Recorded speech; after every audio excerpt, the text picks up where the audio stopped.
It's Chords and Coffee, and this morning we are finally going to discuss the CAGED system. We've had a lot of folks saying, hey, when are you going to talk about the CAGED system? The CAGED system, it's this controversial idea floating around on the internet that's creating all this friction, and folks want to besmirch it. And guys, all the CAGED system is a way to visualize the fretboard.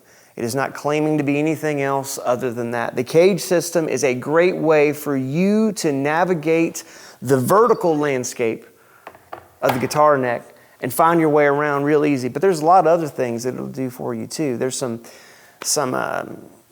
muscle memory that'll come in real handy. We're going to explore that in this episode. We'll also explore just some of the ideas that it opens up, because the way the CAGED system works is it takes some basic triad shapes, okay? So C, A, G, E, D. Instead of thinking of that as C equals C, E, G, that triad is a C major, which is a true statement, and so on and so forth. Think of these more as shapes. These shapes, as they lay on the fretboard, have a connectivity that once you get that into your hands and you understand the insane return on investment that you get for having that muscle memory locked and ready to go in your hands, all of a sudden it becomes pretty useful. Now, why do I think people besmirch it? Well, I think it comes from a couple different ways of looking at it. Number one, it's not an end-all be-all approach to music and the guitar, okay?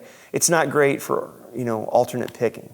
If you're trying to do something speedy up and down with it because you're making these leaps with these triad shapes, it's not as lickety-split and as quick as a lot of, kind of shred-tastic playing would prefer. And that's okay, because that same disadvantage, which I don't think it's a disadvantage at all, is also the same thing that makes it sound really good too. Because of those leaps, it sort of births some instant melody. If you want to really use this CAGED system and you want to take any musical concept, man, you got to spend time listening. When I was at the NAMM show here recently, I happened to have the wonderful fortune of running into Jens Larsen, who's an incredible guitar player and even better teacher, okay? And I just asked him for just a nugget of wisdom, and he said, spend half your time listening.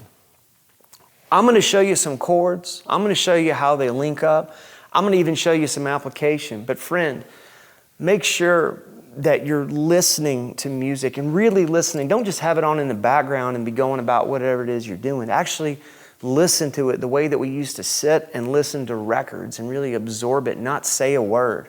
All right? So without further ado, let's jump into this. Every Saturday morning at 9 a.m. Central Time, we bring you a free guitar lesson with Chords and Coffee. These videos take time and money to create, and it's our free gift to you. All that we ask in return is that you leave comments on the videos and that you subscribe to this channel. When you do that, you make a massive difference in our ability to help to continue to have Chords and Coffee online for free. Thanks for being a part of this community, and thanks for watching. We're going to start with C, we're going to do G, and we're going to do E, and I'm going to show you these shapes. You probably know a lot of them. The big deal is here is I'm showing you how they connect. So here we go. Let's start with C. Good old-fashioned cowboy C chord.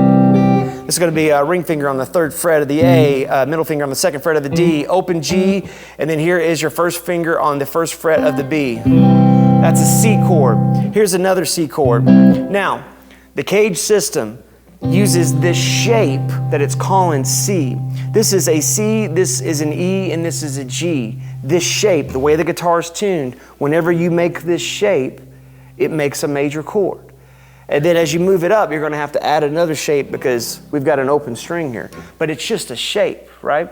And when this shape is connected to this shape, that's also a C chord. And what we're doing here is eventually we're going to start to build some licks and some phrases off the connectivity of these shapes. So here's the second shape. It's an index finger on the 3rd fret of the A string. And I'll probably just lay it down there for the ease of the ergonomics of it. Then I'm going to take my ring finger, I'm going to put it on the D string, the G string, and the B string of the 5th fret. Boom. That's an A shape. Here's an A chord, and I'm sliding it up here, and I'm covering, I don't have the luxury of this open string anymore, so I got to put the human capo, in this case it's just a capo nub. It's just one little piece of my finger. And now I'm sliding this A shape up here to the 5th fret. So that A shape makes a C when I have this human capo on here, right? Well, let's do it again. So C, A, G, that's the next shape. So if I make a G chord here, but I want this to sound like a C, I got to slide it up all the way up here. Got to invoke human capo one more time. It's going to look like this, right? Now, right now you might be going, I'm out. That's a weird looking deal. I can't even do that. Well, again, friend, the big deal with this is connecting these shapes here together. We're probably not going to play a tune where we're playing the chord like this, but we will definitely play a tune where we are connecting this shape to this shape, right? We'll get to that in just a minute, so hang on. But first, let me just give you this thing. This is going to be ring finger on the 8th fret of the low E, middle finger on the 7th fret of the A, index finger's making a tiny little bar on the 5th fret on the D, the G, and the B, and your pinky's going to be on the 8th fret of the high E. Now at this point, if you're not saying to yourself, no, hold on, didn't we just make a shape here, and then look, right? And here it is again. You're getting it. These are all connected, at least by one note, or at some point they're touching, okay? So we got C, we got A, we got G, so now we need the E shape. Well, you know, good old-fashioned E. I hear my train a-coming. That's pretty good Johnny Cash. That may have been the best I've ever done. All right, anyway, but there's a good old-fashioned E shape. We're going to slide this all the way up here, put a human capo on it. This time it's going to be index finger on the 8th fret from low E to high E. And then I'm just going to build an E underneath it. So I'm going to have my ring finger on the 10th fret of the A, my pinky's going to be on the 10th fret of the D, and then my middle finger is going to be on the 9th fret of the G. There's a C again. Now here, you might be going, hold on. Look, remember this? Yep, they're connected. One more, how about this one? C, A, G, E, D, caged, right? So we need a D shape. Whenever I do that, I don't know about you, I always think of Looney Tunes, right? Anyway, that was a pedal steel, I think, that did that, or a lap steel maybe. Anyway, that's the way my brain works. Okay, so index finger is going to be on the D string of the 10th fret. Middle finger is going to be on the G string of the 12th fret. And then you're going to use your pinky finger on the B string of the 13th fret. And then your ring finger is going to hit the 12th fret of the high E. So there's another C using this D shape. How is this one connected? Well, that finger right there was right here on this. That's how all those shapes connect. And I'm going to have a graphic that will appear now. And you can see how all these shapes sort of lie on the vertical plane of the guitar. Why is that handy? Well, it's handy because when we go to improvise with that, and I'll show you that here in just a second, you can get some movements in your hand. Just like with language, we string together sentences all the time, just like I'm doing to you right now. I am thinking about the intention of what I want to say, but as far as the mechanics of what I want to say, I'm not thinking about that at all. In fact, the mechanics of what I want to say, if we're really honest with one another, a lot of times we hear people talk and we like the way they phrase things, and either intentionally or sometimes unintentionally, we just kind of pick up phrases. You know, I heard one time that you are the average of the 5 people that you spend the most time with. And if you really want to test that, I believe that's true, by the way. If you really want to test that, think about how many things that you say on a day-to-day basis that someone else has said. I'll give you an example. I have a phrase that I say all the time. I'll say, I said all that to say this. And people that I love in my life, I've noticed them saying that. In fact, I say it so much that my wife has said that she's going to put that on my tombstone. I said all that to say this. I love you, babe. Anyway, so we're going to get some of those phrases, and we're going to talk about that here in a second. But I just want you to know, this CAGED system, this is about connecting these places where phrases are born together in a way that's super easy and you don't have to think about so much, just like talking, right? Let's do a G shape. What happens if we start here?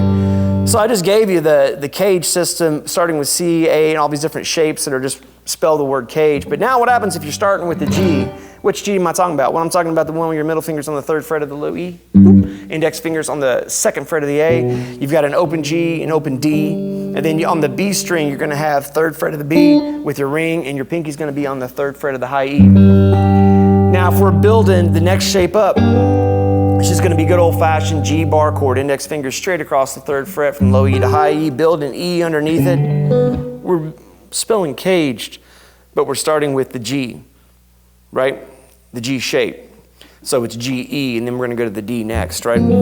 So here it is. I got a little E chord built underneath this shape here. I got my ring finger on the 5th fret of the A, pinky's on the 5th fret of the D, middle finger is on the 4th fret of the G. There's that E shape. It's really a G chord, but that shape is that E with the human capo on it. Is this making sense to you? Is it coming together? Here's a D shape, making a G chord with the D shape. You're going to have your index finger on the 5th fret of the D string. You're going to have your middle finger on the 7th fret of the G. Pinky's going to be on the 8th fret of the B. And then ring is going to be on the 7th fret of the high E. There's that G right up there. Now how about this C shape? This is, a lot of us, especially if you're my age,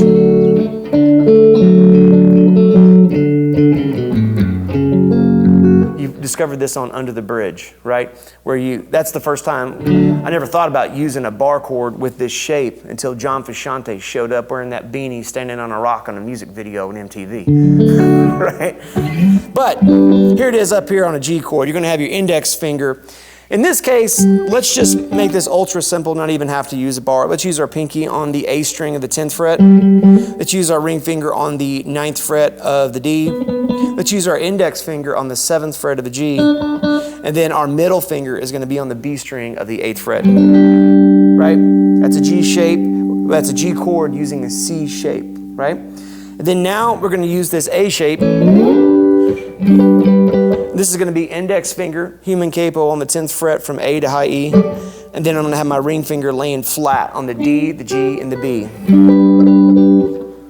Now, here is a vertical graphic of how all those connect, right? Again, you see that? You see how it works? The idea is that this is showing connectivity. I'm going to give you one more because I don't want you to be without. This is going to be starting on an E shape. All right, back to Johnny Cash. Low E is open. You're going to have your middle finger on the 2nd fret of the A. You're going to have your ring finger on the 2nd fret of the D. Index finger is going to be on the 1st fret of the G. Everything's open. Now, from here, we're going to go to this shape. This is going to be index finger on the 2nd fret of the D. I'm not going to play the A, and in fact, my index finger is sort of accidentally muting it because it's sort of touching it. And if you don't think about it, you'll probably do it on accident too. It's great. Middle finger is going to be on the 4th fret of the G. Pinky is going to be on the 5th fret of the B. And then your ring finger is going to be on the 4th fret of the high E. Now, remember that C shape? Here it is again. This is going to be pinky on the A string of the 7th fret. This is going to be ring finger on the 6th fret of the D. This is going to be index finger on the 4th fret of the G. And this is going to be middle finger on the 5th fret of the B string. And you can play your E's open. And then this guy here, here's that A shape again. Index finger on the 7th fret of the A. And then this is going to have a ring finger flattened on the D, the G, and the B of the 9th fret. And then finally back up here, this G shape, you're going to have the 12th fret with your ring finger, boom, boom. And again, we don't frequently play this shape, but I just want you to know where the notes are so that you can do some really cool sonic doodling with this shape, right? So you're going to have your ring finger on the 12th fret of the low E, your middle finger on the 11th fret of the A, your index finger is going to be on the 9th fret of the D and the G and the B, and then your little pinky is going to hit that 12th fret of that high E. So here is a vertical of how all of those E's look lined up together.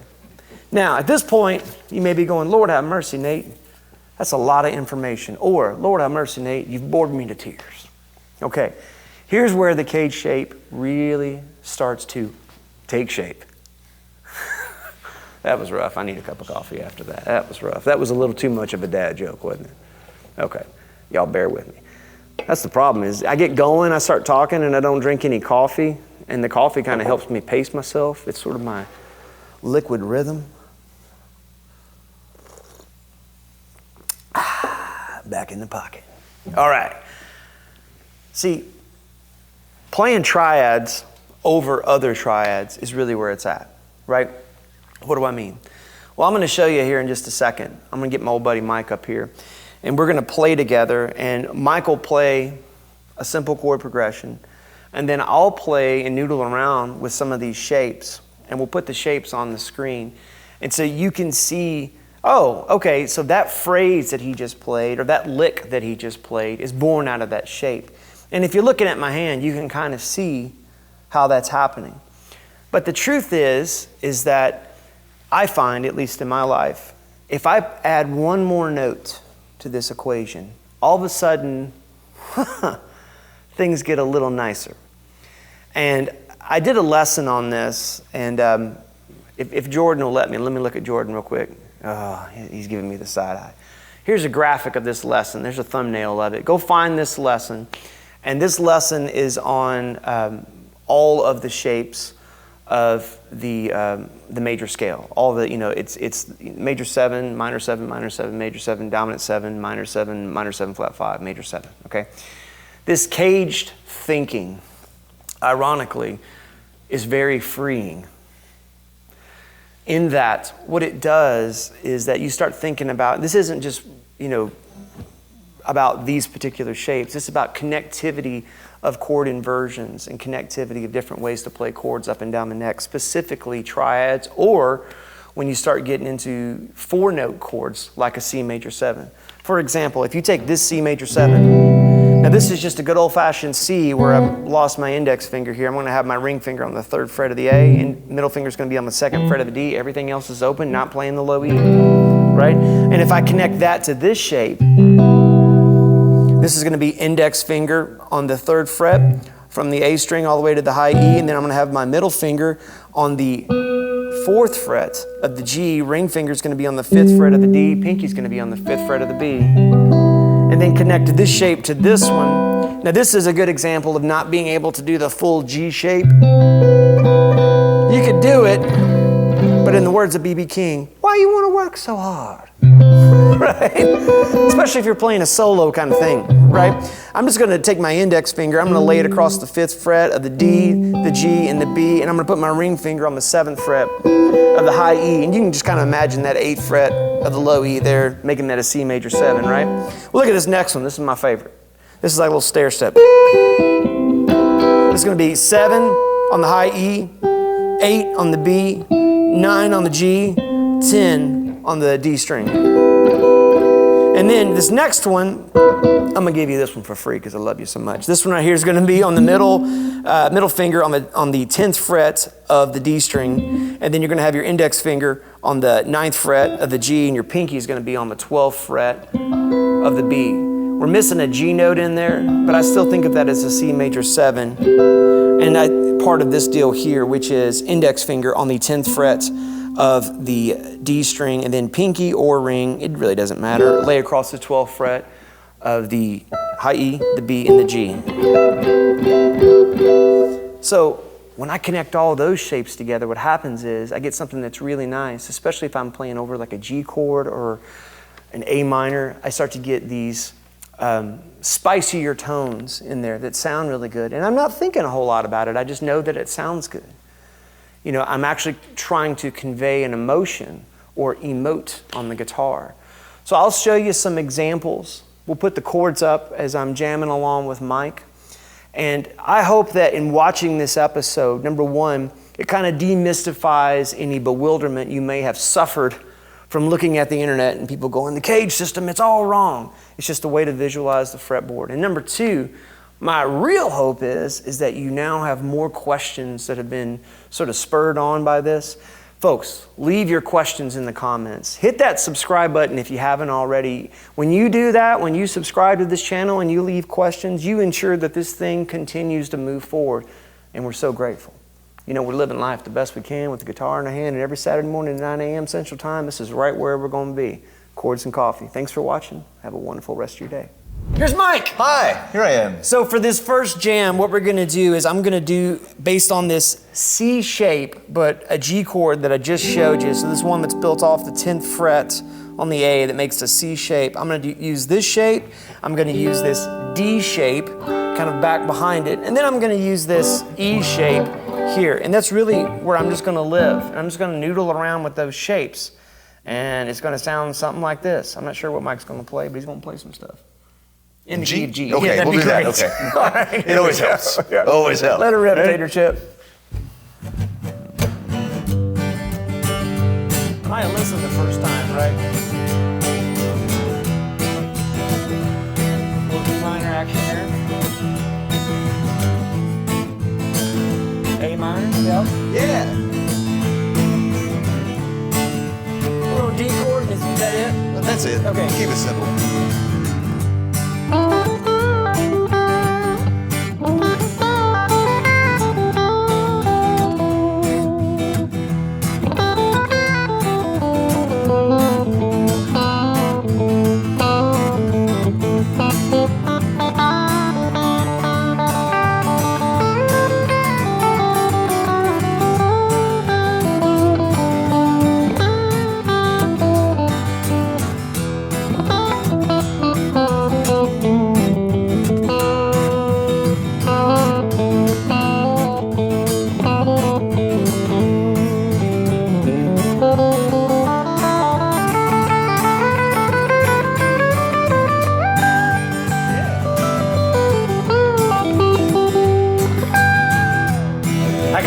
At the end, I went up to this full-fledged G shape, but I couldn't help it because I knew it would probably sound good and it worked out all right. Let's try something in A minor. And so what I'm going to do is I'm going to use these C major 7 shapes that I just showed you a second ago, okay?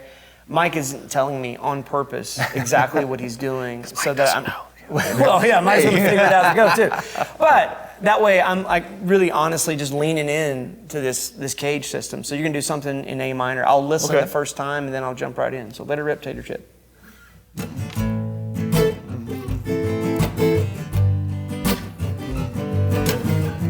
So I'm probably going to naturally be this shape right here, which is like this. Remember we talked about how this is like the G major 7 shape with my index finger on the 5th fret and I'm holding the D all the way across and I'm holding down this. And then I'm gonna be up here in this shape. And I might come down here to this.